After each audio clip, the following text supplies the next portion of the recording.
6 heures du matin dans le département des Bouches-du-Rhône. Les gendarmes ont entendu dire que du cannabis serait cultivé par ici. Attention, il y a du mouvement, les gars. En grande quantité d'après leurs informations. Ils viennent vérifier.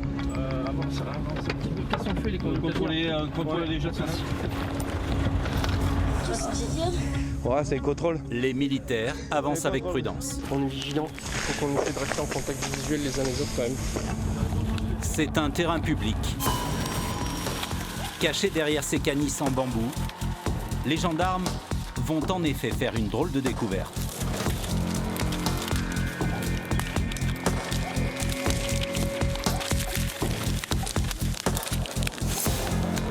Là j'en ai 1, 2, 3, 4, 5, 6. Pendant que le chef Damien commence à compter les plants de cannabis, son supérieur, le capitaine Joffre, en trouve un peu plus loin. Chef, au fond là-bas, un autre champ. Il y en a un au fond à gauche. Donc 17 là-bas, 40 ici. Les découvertes s'enchaînent. Les gendarmes semblent être tombés sur un gros producteur. 11 pieds. Et les petits pieds? Ah oui. Ouais, je vais faire le tour.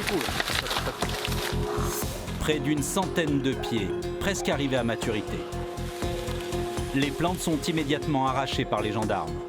Dans la maison d'à côté, un individu est repéré en train de dissimuler des plants de cannabis. Hé Vous arrêtez de toucher aux pieds. Monsieur. Venez, monsieur. Non, vous venez ici. Vous arrêtez de toucher aux pieds, là. Viens, on rentre. Vous avez une pièce d'identité? Pris en flagrant délit. Sur sa terrasse, des plants de cannabis que l'individu a essayé de soustraire au contrôle. Ça vaut ça, monsieur, là? Non, moi je fais ça, moi c'est pour fumer. Ça? Oui. Moi c'est quoi Non, mais après, vous faites ce que vous voulez. Est-ce que juste derrière, là, il y en a encore ou pas, là? Non, il n'y en a pas. Il n'y a plus rien là. Pourtant, les gendarmes découvrent de l'herbe en train de sécher. Le mensonge du propriétaire éveille encore un peu plus leurs soupçons. Ils décident de faire appel à Gamin, un chien renifleur de drogue, afin de vérifier la présence éventuelle d'autres substances illicites. Au pied. L'odorat très fin de Gamin est infaillible. Cherche. En quelques secondes, C'est... le chien marque l'arrêt devant 2 grosses boîtes en plastique posées sur le lit. Doucement. Ok, ça c'est très bien, gamin. À l'intérieur, de l'herbe prête à être fumée.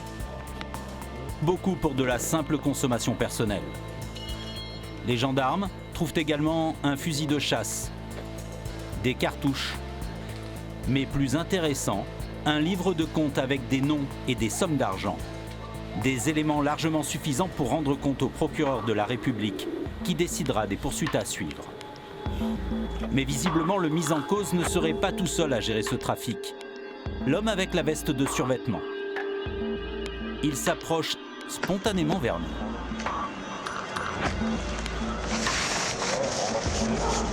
Quand je te parle, je te parle comme un homme. Ça va faire au moins 3-4 ans que je ne suis pas fait péter. C'est juste que moi, nous, on n'aime pas les balances. Les gendarmes n'aiment pas la parole. Ils m'ont dit quand on vient, on ne veut pas pour rien. Là, il s'est fait balancer, là. C'est ça, il s'est fait balancer, là. Mais pourquoi vous voulez qu'il y ait de la balance? Je préfère que vous nous dites la vérité, tu vois. Je préfère, au moins, on ne tombe pas autour du pot. Les voisins commencent à s'agiter et l'un d'entre eux insulte même les gendarmes. Ouais, ok, pourquoi ça veut dire quoi encore ça? Bande de mange-merde de vos morts, du passage c'est toujours pareil ici. Malgré les sommations des gendarmes, le voisin devient de plus en plus agressif et menace les forces de l'ordre. Le chef Damien doit éviter tout coup et blessure sur ses hommes. Seule solution, Y'a que des putains de c'est mort, rien. maîtriser l'individu. Pourquoi tu fais ça? Pourquoi tu fais ça? Ça t'arrive n'importe quoi. L'homme est interpellé pour outrage et rébellion. Mais insultez quoi? Mais vous prenez pour qui à chaque fois? C'est toujours pareil. Insultez quoi là? Vas-y. Bougez pas. Comme ça, je vous serre pas trop, vous aurez pas trop mal, d'accord? Pas trop mal. Alors quoi vous êtes bon vous? C'est votre nom? Doucement. Ça vous amuse hein? Ouais, ça vous amuse ça. Vous faites les bouts hein, tranquillement. De l'autre côté du portail, les gendarmes découvrent encore une jolie production. L'officier de police judiciaire informe le procureur de la situation. C'est ça, donc il s'est énervé un peu, il a été interpellé pour les faits d'outrage et quand on est rentré chez lui, on a vu des pieds de cannabis dans le jardin. Le procureur ordonne de saisir les plants de cannabis pour les détruire. Les gendarmes repartent avec près de 200 pieds, soit 20 000 € de marchandises. Et des éléments qui laissent à penser qu'ici, un véritable business de stupéfiants de grande ampleur avait lieu. Avec 5 millions d'usagers en France, dont 900 000 au quotidien, la consommation de cannabis sur le territoire est parmi la plus élevée en Europe, mais aussi la plus réprimée. Et qu'il me faudra votre adresse et qu'il me faudra votre téléphone. C'est déjoué, c'est bon. Vous êtes là, vous regardez fous, les gens sont en train de passer peut-être avec des kilos. Premier maillon de la chaîne, les consommateurs. Pour eux, c'est tolérance zéro.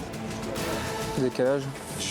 18 ans. Donc là, comme monsieur est majeur, donc, on va lui dresser un procès verbal, ce qu'on appelle un PVE, c'est une amende à hauteur de 150 €. Et sur les routes, le constat est alarmant. En 2021, un dépistage sur 7 au volant était positif au cannabis. Pour réduire l'usage des stupéfiants, le chef d'Amiens et ses équipes visent directement les producteurs locaux. Objectif, casser les réseaux. Dans le nord du département des Bouches-du-Rhône, de grands espaces sont exploités par des trafiquants, sans foi ni loi. Il y a déjà eu usage des armes, pas de notre part mais de la leur. Des coups de feu, donc vigilance et de mise. Ces interventions musclées sont minutieusement préparées. À Aix-en-Provence, le commandant Pi et ses hommes sont sur une mission extrêmement délicate. On sait qu'il y a toujours un individu armé qui reste sur le point de deal. Les trafiquants sont armés et dangereux. Plusieurs mois d'enquête sont nécessaires avant de pouvoir lancer un assaut.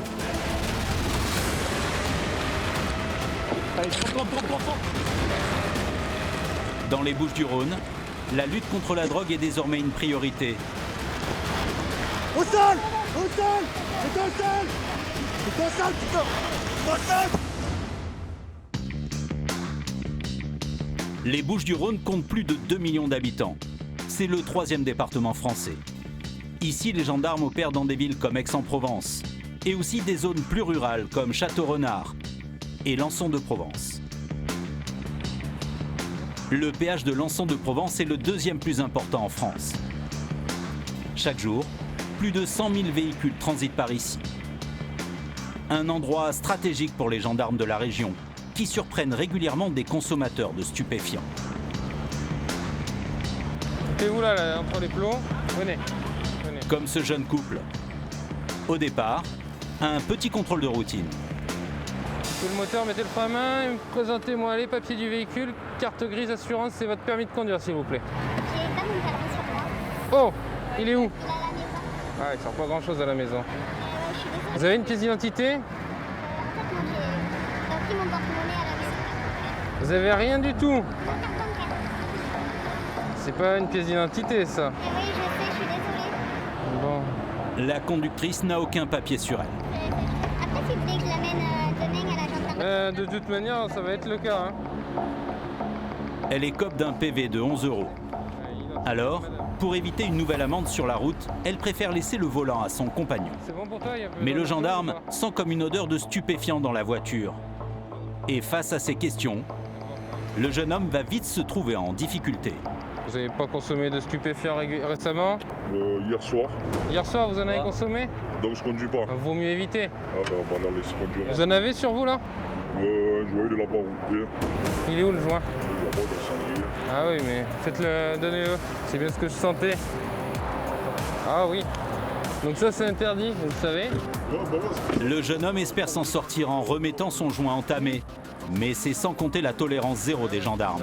Par contre, du coup, c'est parce que je sentais un petit peu de... Je vais même pas vous le dire, rendez-moi-le. Non, mais je vais pas vous dire de le rendre, mais par contre, du coup, vous allez juste m'accompagner, on va faire une petite procédure. Ce sera vite fait. Eh oui. Ah oui, il n'y a rien, mais ça suffit. Hein. Là, de toute manière... Regardez, je dans le cendrier, on fait bien demain, on voit la place parce que je vais tranquille. Ouais, mais vous en avez d'autres ou pas sur vous? Ah, il y en a un autre finalement. Pour la journée tranquille, c'est raté. Le contrôle va prendre une toute autre tournure. Un joint entamé. Donnez-moi votre pièce d'identité déjà. Donc je vais préparer les papiers et puis je reviens. Avant, on laissait les simples consommateurs de cannabis relativement tranquilles. Mais depuis septembre 2020, la loi a changé. Il risque désormais une amende forfaitaire de 200 €. Et le jeune homme n'était pas au courant. Venez avec moi, parce qu'il faut qu'on pèse devant vous les... Ça fait je sais pas quoi. Ah, c'est 2 joints, c'est bon. C'est bon, vous mettez ce que vous voulez, je sais, même si on n'a pas bien d'essayer. 3,50, on va faire le test du coup des produits. C'est une soirée comme faire perdre du temps, ça, monsieur. Maintenant, c'est une histoire de faire perdre du temps. Ouais. Calmez-vous. Monsieur le babuteur pourrait passer une journée tranquille. Vous êtes quoi, vous rendez fou, les gens ils sont en train de passer peut-être avec des kilos.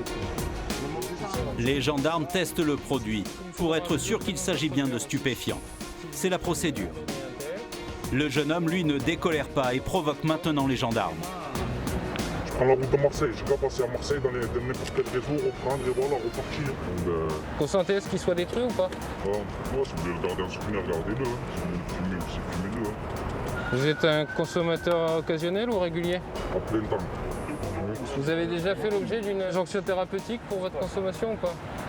Un suivi médical? Le psy, il n'a pas réussi à suivre. Une séance, il a arrêté. Il a vu qu'il n'y avait rien à en tirer. Là, le réactif, il est bleu, d'accord? Donc on est bien sur la présence de cannabis. C'est pas ça, le tu m'en fous, tout ça. Vous êtes en CDD, CDI ou intérim? CDI? La prochaine fois, je me travaillerai avec toi, m'en tous les papiers et tout. Même mes parents, je crois que je les ramènerai avec moi la prochaine fois. Vous voulez ajouter quelque chose? Je sais que j'aime me parler. Pour essayer de faire baisser la consommation de stupéfiants en France, les forces de l'ordre s'attaquent désormais à tous les niveaux, même aux petits consommateurs. Mais ce sont surtout les trafiquants qu'ils ont dans le collimateur, et spécialement ceux qui opèrent en pleine campagne. Comme ici. Le point de deal est dans un mobil-home, avec des guetteurs et un homme cagoulé à l'intérieur d'une caravane. Le charbonneur qui revend la marchandise. Les gendarmes surveillent ce point de vente tenu par des gens du voyage depuis leur voiture banalisée. Ouais, de India 22, c'est reçu fort et clair parce que justement, comme il n'y a plus d'Arthur, on ne va pas contrôler pour éviter de se mettre au bord de route et éviter de faire cramer l'opération. Ils observent les véhicules qui entrent et qui sortent du camp afin d'identifier les vendeurs et les acheteurs. Le trafic a l'air de s'intensifier ces derniers temps. Une intervention est programmée. Compagnie de gendarmerie d'Aix-en-Provence. C'est le chef d'escadron Pi qui est à la tête de cette enquête. Et ce matin, il vient faire le point sur la situation. Bonjour à tous. Allez, je vais vous demander d'approcher. Ce point de deal est en train de prendre un peu trop d'importance dans la région. On maintient la surveillance quand même au moins sur une journée pour évaluer le trafic. L'idée de ce dispositif qu'on va mettre sur toute la semaine, c'est premièrement, c'est d'évaluer le trafic, combien à l'heure actuelle il y a de clients. Deuxièmement, c'est nous commencer à avoir des éléments d'ambiance qui nous permettront d'avoir une action judiciaire. C'est vraiment l'objectif. Si on a assez d'éléments, derrière on rebascule en judiciaire et on va faire une interpellation. Avant d'intervenir, il faut d'abord récolter un maximum d'informations pour faire tomber toute la filière. L'opération n'est pas sans risque. Les individus sont identifiés comme dangereux. On sait qu'il y a toujours un individu armé qui reste sur le point de deal. C'est-à-dire qu'il a été vu avant le 23 septembre sur une surveillance. Et là, récemment, le 6, on sait qu'il y a 2 individus cagoulés qui font la transaction et un individu armé d'un fusil. Voilà. Donc c'est quand même pas neutre. D'où l'intérêt de prendre aucun risque. L'équipe ne s'attendait pas à cela. Bon. C'est vous avez refroidi ou quoi? Le chef d'escadron se rend maintenant sur l'un des points de surveillance qui ont été mis en place autour du point de deal. Donc là, on va aller rejoindre les équipes d'intervention qui sont amenées à faire des contrôles de véhicules suspects qui seraient rendus au niveau de point de deal, sans qu'on sache exactement s'il y a vraiment eu deal. En apparence, de simples contrôles de la route. Allez-y, monsieur. En réalité, les gendarmes ciblent uniquement les voitures qui sortent du camp, dans le but de retrouver des stupéfiants achetés et accumuler ainsi des preuves. Mais les contrôles doivent être gérés avec délicatesse afin de ne pas éveiller les soupçons des trafiquants.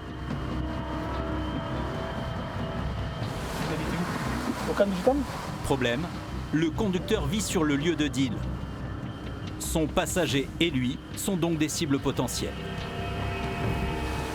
Votre permis de conduire, il est où, monsieur Rico? Il est où Il est où Il n'a pas de permis? L'infraction au code de la route est grave. Impossible de le laisser partir. Pour ne pas griller leur couverture et ne pas compromettre toute l'opération antidrogue, les gendarmes décident de ne pas fouiller le véhicule et de l'interpeller pour défaut de permis. C'est un individu qu'on connaît pour habiter sur le point de deal, en fait, pour être un des trafiquants. C'est pour ça qu'on part, pour éviter d'éveiller les soupçons, en fait. Ils vont faire la procédure et je crains que ce monsieur ne soit pas libre pour la suite de l'opération. Il risque d'être en garde à vue là et bon, tant pis, on va s'adapter. Le chef d'escadron est un peu contrarié. Il ne pourra pas poursuivre cet individu pour trafic de stupéfiants. Des jeux d'urgence de Charlie Aix-en-Provence parlait.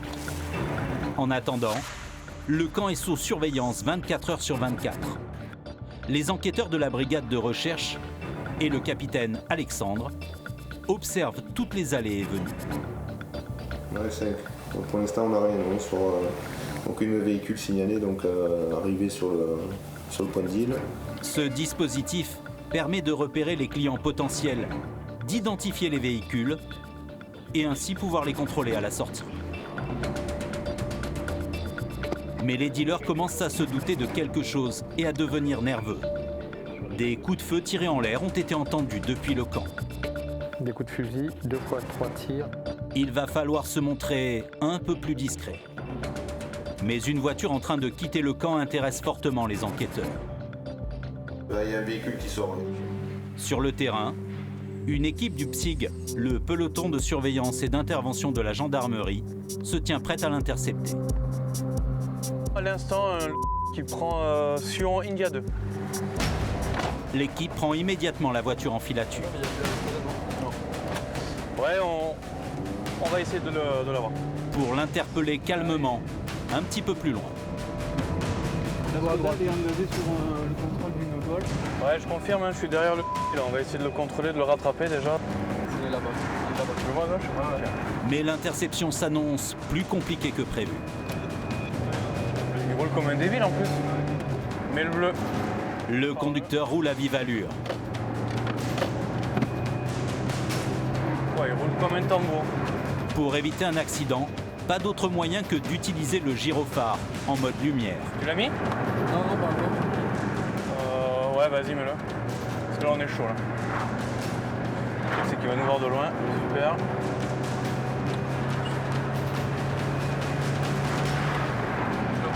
Ah ouais. L'équipe va profiter d'un ralentissement à un rond-point pour intercepter le véhicule. Vas-y, mets le bleu. Gendarmerie, vous garez sur le bord. Garez-vous sur le côté. Il y en a un qui garde le visuel. Là, Ça vient de jeter, ça vient de jeter. Ça a jeté. Bouge pas, bougez pas. Les mains sur la tête, Qu'est-ce que t'as jeté? Le passager a jeté un sachet par la fenêtre. C'est bon, vous bougez pas. Les gendarmes ne prennent aucun risque. Intercepté, c'est positif pour nous. J'ai de la résine de cannabis. Il y a quoi d'autre dans la voiture? Ne me dites pas qu'il n'y a rien. Si on vous contrôle, monsieur, c'est pas pour rien. On vous contrôle parce qu'on savait qu'il y avait ça. J'ai vu monsieur le jeter, d'accord? Donc vous allez être entendu à la brigade de gendarmerie de Venelle, d'accord? Passager, vous sortez de la voiture, s'il vous plaît. Vous avez autre chose sur vous, monsieur? C'est quoi ça? La situation est sous contrôle. La tension est retombée. Les deux hommes semblent vouloir coopérer. Je veux le morceau du site, j'ai jeté. C'est bon, vous pouvez ramasser vos affaires. Pourquoi vous avez fait ça, monsieur? J'ai peur, monsieur. Je connais les stupéfiants en volant. Vous êtes déjà connu pour stupéfiants? Non, mais jamais de la vie, monsieur. Mais alors pourquoi elle est là? Jamais de la vie, j'ai peur. Et pourquoi? Vous avez peur de quoi? J'ai peur, c'est comme ça, j'ai peur. Le morceau du site, il y a quoi? Je consomme, j'ai vu une bidon. Il y a des produits dans la voiture? Hein? Non, chef. Vous venez juste d'acheter là? Non, il n'y a rien, chef. Non, mais le produit, je l'ai trouvé déjà. Votre collègue, il a balancé, il me l'a dit. Vous venez juste de l'acheter. C'est qu'il a acheté, je l'ai acheté. Mais vous consommez aussi? Non, moi, je suis pas là. Au vu de la faible quantité de drogue, et pour éviter de faire appel à une dépanneuse, les gendarmes demandent aux deux personnes mises en cause de les suivre gentiment à la brigade. Faut pas qu'ils s'amusent à consommer parce que... À voir s'ils balancent pas autre chose. Bouge pas. Bon là on n'est pas sur une quantité mirobolante, on a vraiment affaire à un consommateur, voilà, quelqu'un qui a acheté pour sa consommation personnelle. Hein. Par téléphone, les gendarmes apprennent que pendant la course-poursuite, la situation s'est tendue au camp. 17 coups de fusil qui a été tiré. Au camp là? Ouais. Ah, voilà, on a toujours des observateurs sur place, ça a tiré des coups de feu en l'air. Le conducteur est issu de la communauté des gens du voyage également. Et pendant le contrôle, je lui ai demandé de couper son téléphone, donc il parlait en espagnol. Donc c'est pas impossible qu'il ait prévenu le reste du camp. À la brigade, le conducteur et son passager vont être entendus par les enquêteurs. Grâce à leurs déclarations, les gendarmes en apprendront plus sur le mode opératoire des trafiquants. Et les sachets d'herbe et les pochons de cocaïne récupérés dans les voitures sont des pièces à conviction. Donc aujourd'hui, c'est 3 pochons, 2 sachets d'herbe et un défaut de permis. Bon, ça c'est anecdotique, mais là où c'est intéressant, c'est qu'on a quand même 4 véhicules. On a 4 véhicules extérieurs au camp qui sont venus et qui n'étaient pas des consommateurs. Peut-être une livraison, mais là où c'est intéressant, c'est qu'on a des gens extérieurs au camp. Donc on va pouvoir travailler dessus et il y a toujours un dispo qui reste en place justement jusqu'à la fermeture, voilà, pour en savoir un petit peu plus. Voilà. Après un mois d'enquête, l'intervention va enfin pouvoir avoir lieu. C'est le jour J. La mission est à haut risque. Le chef du PSIG, le peloton de surveillance et d'intervention de la gendarmerie, a donc été appelé en renfort. Il a pris une dizaine de ses meilleurs hommes. Rapidement, point matériel, c'est bon pour tout le monde ?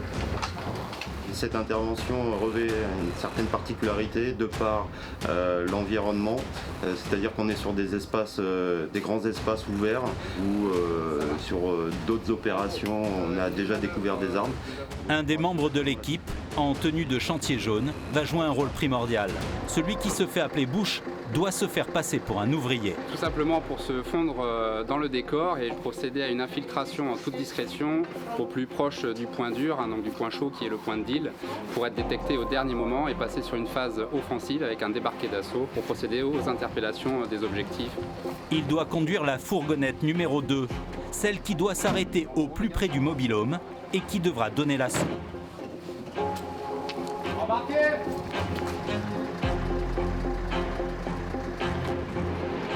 Les hommes du PSIG ont pour mission de sécuriser le camp et d'interpeller les 3 dealers identifiés lors de la surveillance.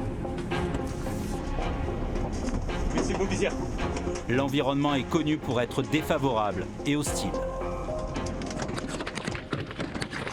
Allez, drop. La première équipe est chargée de boucler le périmètre pour éviter toute tentative de fuite. Allez, ça. Au même moment, la fourgonnette devant le lieu de vente intervient également. Les gendarmes savent qu'ici les dealers sont armés. Ils redoublent de vigilance. Personne. Vite. Les trafiquants sont certainement dans leur caravane. Il y a du monde à droite. Allez, avance. Les militaires s'approchent. De son côté, l'équipe numéro 1 encercle le camp. Ok, vous bougez pas, vous mettez les mains en l'air. La tension est vive. La deuxième équipe, au centre du dispositif, avance à découvert. Ok, c'est bon. Au sol, madame, au sol. Il y a du monde à gauche. Mets ta par terre. Au sol, allonge-toi. Couche au sol. Allonge-toi, on t'a dit. Allonge-toi. Ok. Viens, sors. Au sol. Mets-toi au sol. Mets-toi au sol. C'est bon, bouge pas. Tu respires, c'est bon? Le premier des 3 dealers présumés est interpellé. Ok, impact, c'est bon. Tu restes avec lui. Suivante. Tiens les gros là.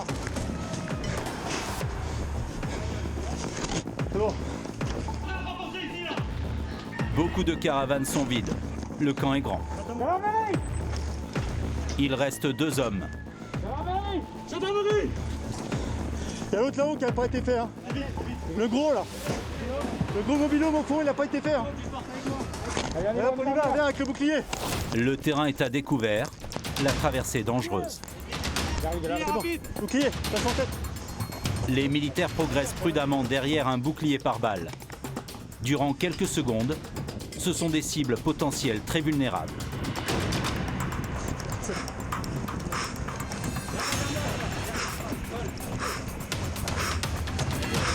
bon, ça déborde à droite. Les hommes arrivent à hauteur du mobil-home et y pénètrent. L'inspection rapide s'effectue. C'est bon? Quand soudain, Monte tes mains! Monte tes mains! Sors de là! Sors de là, dégage! ils découvrent l'un des dealers caché sous les draps. Dépêche-toi, allez! C'est bon, t'as menotte ou pas? On le sort, on passe. Attends, je le pense.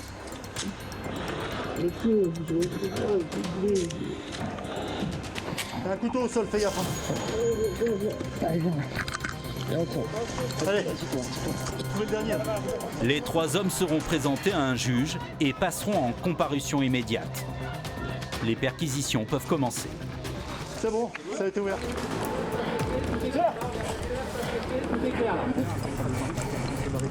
Les enquêteurs ne le savent pas encore, mais durant l'intervention, les trafiquants ont eu le temps de se débarrasser de la drogue en la jetant dans les toilettes. Tard dans la nuit, dans la fosse septique, ils retrouveront une vingtaine de pochons de 1 gramme de cocaïne, ainsi que de nombreux sachets d'herbe et de résine de cannabis. Pour le chef d'escadron Pi, l'opération est un franc succès. Un important point de vente du nord des Bouches-du-Rhône vient d'être démantelé, et sans faire de blessés. À l'issue de leur mesure de garde à vue, nous avons présenté les individus devant les magistrats et ils ont été jugés le jour même. 2 des hommes interpellés ont été condamnés à 1 an ferme avec incarcération immédiate. Le 3e a été placé sous contrôle judiciaire avec interdiction de revenir sur les lieux. Quant au mobil-home, qui servait de lieu de deal, il sera détruit.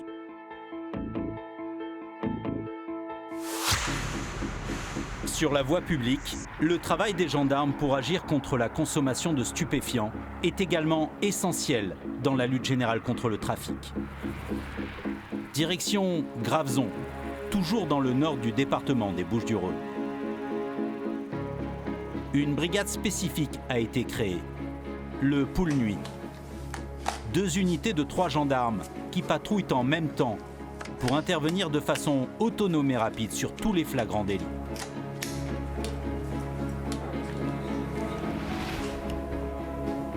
Space Taser. Ce soir, le chef de patrouille Sébastien est accompagné de Guillaume et Alex. D'après les statistiques, près d'1 jeune sur 2 a déjà fumé du cannabis. 220 de Graveson. Alors régulièrement, le Poule Nuit est confronté à ce problème lors de ses contrôles. Donc là, on va contrôler, on avait un jeune sur un banc là, donc on va faire un peu de prévention, savoir qu'est-ce qu'il fait là, pourquoi il traîne ici. Donc les 2 collègues ils sont partis contrôler, et puis moi je les rejoins derrière en véhicule pour assurer la sécurité au niveau de la route. Le jeune homme s'était installé sur un banc public pour fumer un joint. Surpris par les gendarmes, il a vite donné la résine de cannabis qu'il avait en sa possession. On va peser ça, vous avez quel âge? 18 ans. Une pièce d'identité sur vous ou pas? Non. Donc là, comme monsieur est majeur, donc, on va lui dresser un procès verbal, ce qu'on appelle un PVE, c'est une amende à hauteur de 150 €. Et en fait, c'est une manière simplifiée de traiter le stupéfiant au niveau de la résine de cannabis, quand ça fait moins de 20 grammes. Si l'amende n'est pas payée dans les 15 jours, elle passe à 200 € et 450 € au bout d'1 mois et demi. Je vous montre 6,39 g. Ouais. Voilà, par rapport à la réalisation du procès verbal. Donc ça, c'est un produit qui va être saisi par nos soins et qui va être gardé pendant 24 heures et qui va être détruit à l'issue. En 2021, plus de 9000 amendes ont été dressées dans les Bouches-du-Rhône, le chiffre le plus élevé dans un département français, en dehors de l'agglomération parisienne. Que ça ne se reproduise pas, quoi. Parce que le problème, c'est que si on vous reprend avec ça, ça fait 2 fois et là, ce sera quand même une procédure. D'accord? Les gendarmes tentent de lui faire peur, car la conduite sous l'emprise de stupéfiants est un vrai fléau dans le département. Ça, si on chauffe avec ça au volant, c'est moins 6 points. Jeune permis, c'est 6 points. Ça fait 0. Et vous aurez un fichier chez nous. Ok? Allez, on vous souhaite une bonne soirée, monsieur.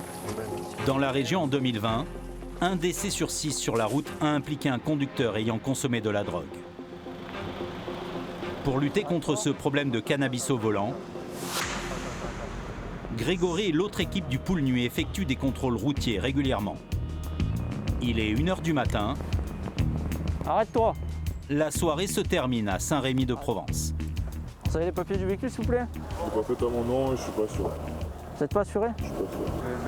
Je l'ai acheté parce que j'ai perdu mon permis. Vous roulez sans assurance là? Ce jeune homme roule en 50 cm3 parce qu'il vient justement de perdre son permis de conduire. Mais il roule sans assurance. C'est un délit. Il risque jusqu'à 3 750 € d'amende. Donc par rapport au défaut d'assurance, on va immobiliser le véhicule, ok? La finalité, ça sera sûrement une mise en règle obligatoire du véhicule, d'accord? Vous habitez loin là? Ouais, voilà, il va falloir appeler quelqu'un pour venir vous récupérer. Ah bah ouais. Je vais pas vous dire, allez-y, c'est la fête, on repart sans assurance. En France, près de 800 000 personnes rouleraient sans assurance. Le laxisme de ce jeune homme va lui coûter 500 € et la suite du contrôle va aggraver sa situation. Pourquoi vous n'avez pas fait l'assurance encore et pas eu le temps? Ce qui s'est passé?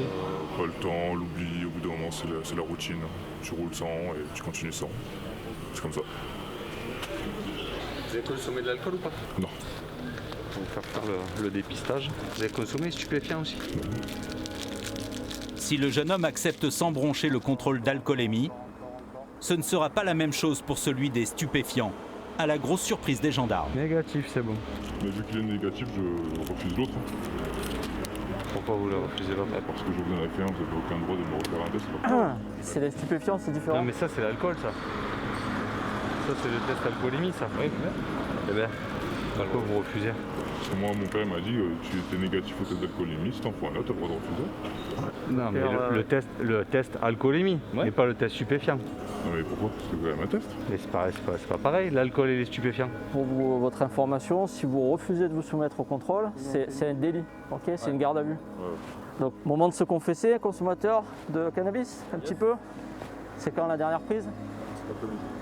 D'accord. Le jeune homme qui a fumé il y a quelques heures seulement sait que le test a de grandes chances d'être positif. Mais il assume totalement. Après la fume, ça me représente mon problème, c'est illégal, je le sais très bien. Je m'étais déjà fait arrêter pour ça, j'avais une suspension. D'accord. Allez, on tire la langue, vous vous laissez faire, tirez bien la langue. Le jeune homme n'en est pas à son coup d'essai. Il sait ce qui l'attend. Mais il préfère prendre cela avec un certain détachement. Tout le temps là en train de contrôler, tu sors de restaurant, du coup, tu te fais contrôler, alcoolémie, THC, tu fais toujours le tour de la voiture, machin. Sur 6-7 contrôles, j'ai dû prendre deux amendes, une fois alcoolémie et une fois cannabis. Et en attendant le résultat du test, là, comment on se sent? Moi, la normale. Ouais. Je l'ai déjà fait, je sais que je suis positif, donc ça va être positif, on connaît la routine, donc là ça sera tribunal. Ça va être la routine. Donc là, ouais, il est positif Voilà, le test salivaire est positif, ok, et l'apparition du deuxième trait qui justifie que vous avez de l'absence de stupéfiants dans la salive, ok. On va rentrer à la brigade et on vous fera le... On va faire le prélèvement pour l'envoyer au labo. Ok, c'est bon. Un second test plus précis doit être effectué à la brigade. En 2021, dans le département, un tiers des permis ont été suspendus pour conduite sous l'emprise de stupéfiants. Et ça va déterminer le taux exact de concentration de cannabis dans la salive.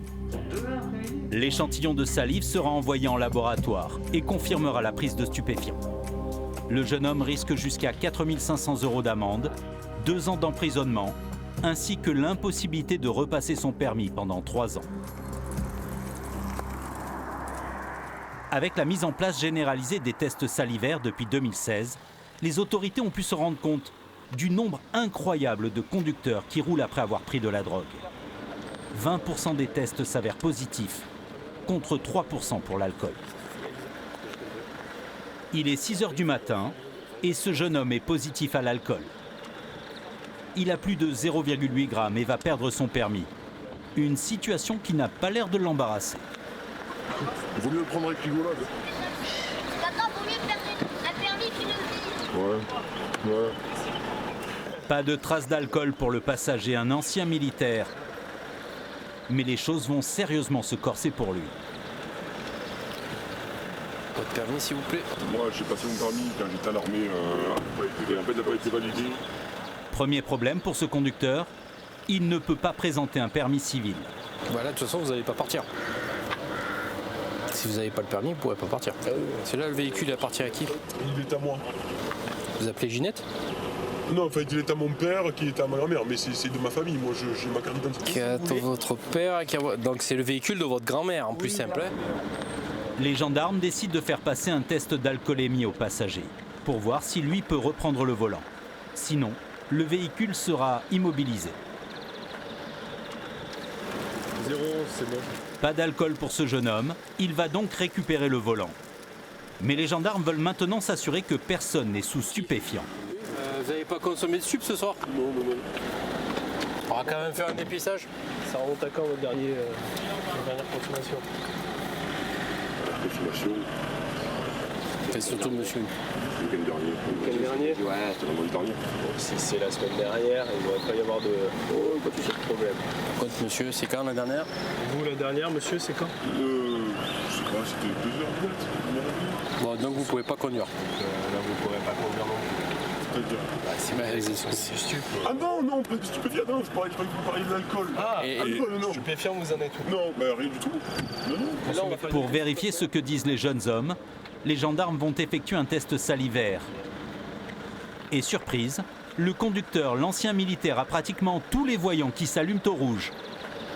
THC, cocaïne, amphétamine. Alors je ne veux vraiment pas, mais Vous avez pris quoi ce soir? Impossible. C'est impossible. Cannabis encore, vous avez dit pour le joint de la semaine dernière, ça aurait pu. Mais méthamphétamine, jamais. Vraiment sur ça, en cocaïne, il y a quelque chose qui apparaît. Ça fait méthamphétamine et THC. Alors, THC, je veux bien, il n'y a aucun souci. Mais c'est impossible. Vraiment impossible. Vraiment, je ne suis pas consommateur. Venez voir. C'était vendredi dernier. Regardez. Là. Bon, ouais, cocaïne, ça apparaît. Il y a une légère trace qui apparaît. Là, amphétamine, méthamphétamine et THC. Là, on est. Ça affiche pas, on est d'accord. Pour le THC, moi je l'ai dit, mais pour la méthamphétamine, ça c'est impossible. Je ne consomme pas de ce genre. Je suis pas consommateur. Donc, j'aurais été consommateur. Dans tous les cas, le prélèvement sera envoyé. Il y a les analyses sur les différentes molécules qui vont être trouvées. Depuis 2015, pour écarter le moindre doute, la loi oblige le contrevenant à se soumettre à un second test. Je vous explique là sur... vous avez été dépisté positif, donc il va falloir qu'on fasse un prélèvement salivaire. On va vérifier, on va l'envoyer en labo et on va avoir des résultats par rapport à ça. Si c'est positif au THC ou si c'est positif au reste aussi également. Voilà, saliver, fermez la bouche. Voilà, saliver le maximum. Si les résultats du laboratoire se confirment, le conducteur ne pourra plus nier quoi que ce soit devant les juges. Avec la conduite sans permis et la conduite stup derrière, pour récupérer votre permis, ça va être quand même délicat. S'il est reconnu coupable, il risque 3 ans de prison et 19 500 € d'amende. C'est son ami qui reprend le volant. Et bon retour. On a beaucoup qui contestent vigoureusement ne pas avoir consommé, qui finalement s'avère être bien positif, malgré leur... Parce qu'après, en réfléchissant un peu, certains nous disent oui, effectivement, j'ai consommé la veille ou l'avant-veille. Comme ça reste plusieurs jours dans le sang et dans la salive, on retrouve toujours une trace. En effet, quelques jours plus tard, le laboratoire viendra confirmer la prise d'amphétamine et de cannabis. Le cocktail alcool-drogue multiplie par 29 le risque d'avoir un accident mortel. Dans le nord des Bouches-du-Rhône, le jour se lève. C'est au tour de la brigade de Château-Renard de se préparer à une grosse opération anti-stup. L'enquête, elle permet d'établir que c'est une famille qui cultive, qui ensuite ramasse, conditionne, vend. Concernant les adversaires, donc ils sont 3. Il y a le grand-père, fils et petit-fils. Attitude forcément hostile à ce qu'on va faire ce matin. Le lieutenant Yann est aux commandes de l'intervention. Il est accompagné du chef Damien pour encadrer plus d'une vingtaine de militaires. Donc on va rentrer quand même en souplesse. Le seul problème qu'il peut avoir, c'est qu'il y a des armes déclarées à l'EPA et il y a peut-être des armes non déclarées. 2 véhicules, 6 châteaux en tête, le cigare, vous nous suivez derrière, et la BT en dernier. Allez, c'est parti. Une fois de plus, L'opération est risquée et dangereuse. Plusieurs équipes du peloton de surveillance et d'intervention de la gendarmerie sont venues en renfort pour démanteler ce point particulièrement important dans la région. Une famille sur 3 générations, père, fils et petit-fils, serait à la tête du réseau.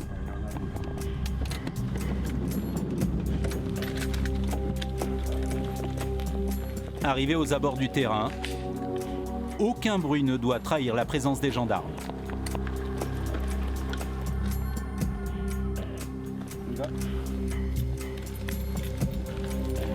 On vous laisse avancer, on prend 5 secondes, 5-10 secondes et puis on y va. Les équipes d'intervention sont prêtes.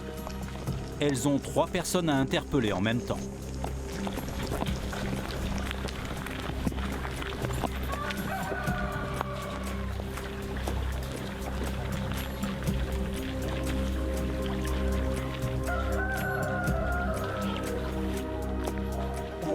Gendarmerie, ouvrez la porte! Ça ouvre! Ça ouvre! Ok. Voilà. Au sol! Mettez-vous au sol! Bougez pas! En quelques minutes seulement, le petit-fils est interpellé. Gendarmerie, ouvrez! Bonjour, monsieur. Allez-y, mettez-vous là, s'il vous plaît. Ouais, mais on va le faire. Le fils et le père sont également appréhendés. Je vous explique. Je vais vous expliquer.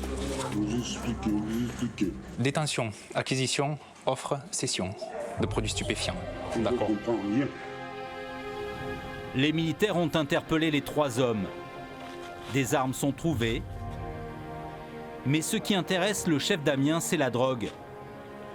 Et elle se trouverait au domicile du père qui commence à perdre ses nerfs. Allez, un merdique président qui est en train d'emboucaner tout le monde. Ça m'a reconnu. Non, mais qu'il marque. Qu'il est en train d'envoyer le virus pour tuer les pauvres gens. Vous le marquez, ça? C'est bon, monsieur. Le lieutenant Yann est satisfait de ce début d'opération. Il passe donc à l'étape suivante. Suite à l'opération d'interpellation, on a un résultat de 3 interpellés sur 3 objectifs, qui étaient bel et bien situés à l'endroit où on pensait. Donc ça s'est fait dans le calme et exactement comme on l'avait prévu. On a fait venir un maître chien de salon qui est spécialisé dans la recherche d'armes, de stupéfiants et d'argent, de manière à pouvoir optimiser les recherches et débusquer éventuels stupéfiants qui seraient cachés. Le chien commence ses recherches sous le regard du père. Mais le terrain est vaste et le chef d'Amiens veut accélérer. On va faire la perquisition dans votre domicile, d'accord? Pourquoi? On va le faire maintenant. À part les fusils, il y a autre chose ou pas? À part les fusils, il y a autre chose ou pas? Non. Non? Parce qu'après, il y a le chien qui vient. Après, il y a le chien qui va venir. Il va trouver ou pas? Il va trouver. Il va trouver quelque chose ou pas? Je vous avais dit quand même, de pas mettre là. S'il y a du stupéfiant, de l'argent, tout ça, il va le trouver le chien. Non, mais c'est pas l'argent, il n'y en a pas. Non, mais il cherche ça, il cherche tout, donc voilà, ça sert à rien de cacher, il va trouver. Allez, montre-moi. Début de perquise, 6h50. Dans la maison, près de 20 000 € de stupéfiants sont trouvés, ainsi que de l'argent liquide. Tout est mis sous scellé. À l'issue des perquisitions, on va faire le comptage complet. Mais on n'a pas encore de données chiffrées. Voilà, c'est très positif. Le travail était bien fait. Le père est menotté pour continuer la perquisition sur les terrains voisins. Des champs et surtout des serres, sous lesquels les enquêteurs remarquent de l'herbe. Il y en a là, ça sèche. Plusieurs pieds de cannabis en phase de séchage sont trouvés un peu partout. T'as pris les photos, c'est bon? 1, 2. Au final, On est à 16. une trentaine de pieds. Donc 30 Mais les gendarmes sont encore loin du compte. Ils ont affaire à une véritable industrie. Et le chien s'en donne à cœur joie. Pas touché. Bien. C'est quoi que vous avez là-dedans? Dedans, c'est quoi que vous avez? Où dedans? Vous avez quelque chose là? J'ai le chien qui me marque. C'est quoi ça? Ça, c'est pas moi. C'est pas vous ça? Une caisse d'herbe était cachée dans la pénombre. C'est bon? Il y en a partout. De l'herbe prête à être vendue que les gendarmes commencent à ramasser dans tous les coins. Vous avez pris les photos?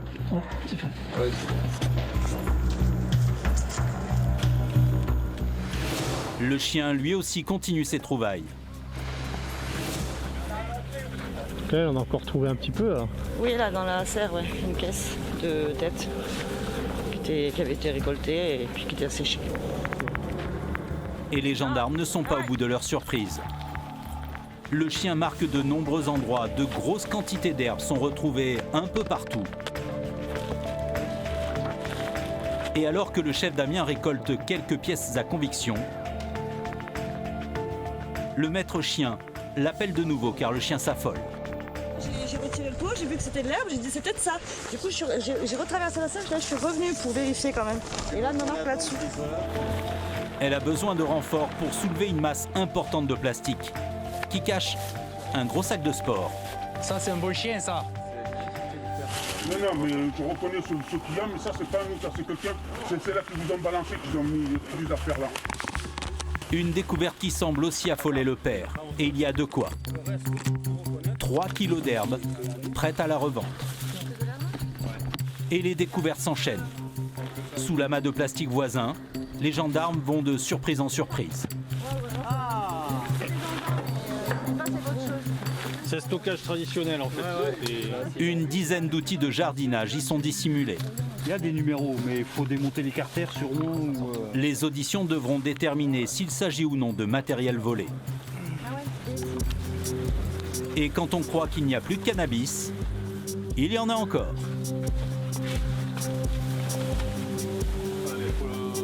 Il y a beau pied, hein.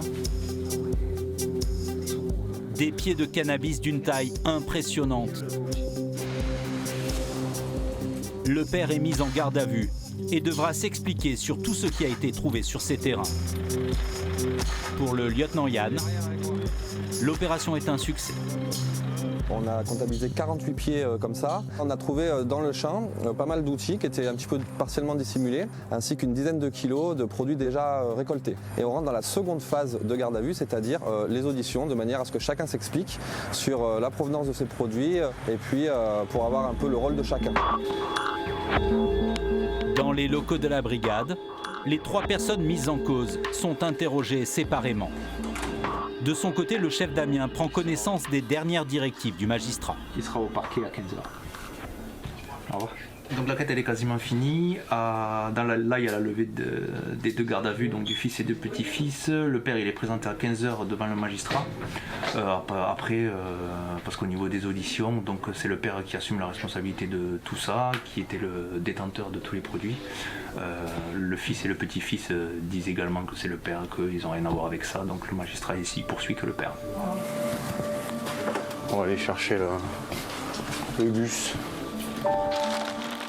L'opération se termine pour les gendarmes de Château-Renard. Le père a été traduit en comparution immédiate dès le lendemain.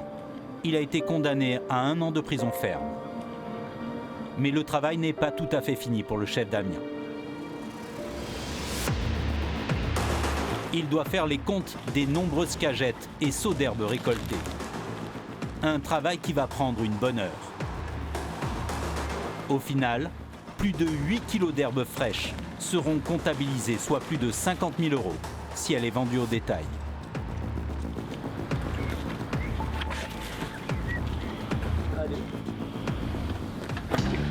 À peine pesée, l'herbe prend la direction de l'incinérateur. Le protocole est strict.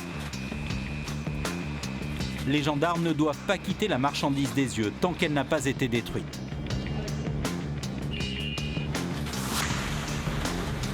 Cannabis, cocaïne ou encore amphétamine, le département des Bouches-du-Rhône est particulièrement touché. Le nombre d'interpellations pour trafic de drogue a bondi de 40% entre 2019 et 2021.